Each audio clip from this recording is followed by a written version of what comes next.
पंढरपूर आणि महाराष्ट्र ही संतभूमी म्हणून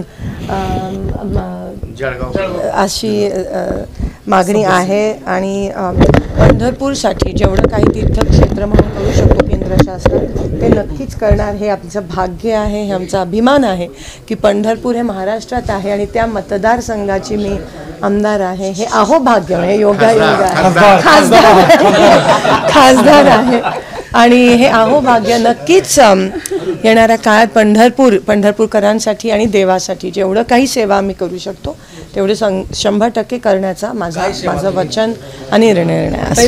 देवाकडे फक्त कृतज्ञता व्यक्त केली आणि नेहमीप्रमाणे जेव्हा पंढरीला येतो विठ्ठलासमोर आम्ही नेहमीच आभार मानत असतो. आमच्या मनात फक्त आभार आणि कृतज्ञतेची भावना असते. देवाने एवढं दिलं आहे, आता देवाने सोलापूर लोकसभेची सेवा करण्याची संधी दिली, ह्याच्यापेक्षा अजून काय मागू शकते. आणि लोकांचा आशीर्वाद, लोकांची सेवा करणं हे माझं अहोभाग्य आहे आणि मी शेवटच्या श्वासापर्यंत ती करत राहीन.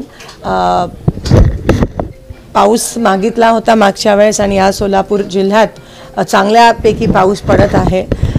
अशीच शेतकऱ्यांची जे शेतकऱ्यांच्या आयुष्यात जे संकट आहे ते लवकरात लवकर दूर कर अशी, आणि तो पांडुरंग नेहमीच करत असतो. ह्या वर्षीची आषाढी देखील सगळ्यांची सुखरूप जाऊ दे अशी देखील एकंदरीत मागणी, पण कृतज्ञतेची भावना देवासमोर. आणि आज काही महिन्यानंतर आज पंढरपुरात विठ्ठलाचं दर्शन झालं. अर्थात जेव्हा मी फॉर्म भरला होता तेव्हा नारळ पायथ्यावर फोडला होता, पण आज दर्शन झालं आणि अतिशय सुंदर.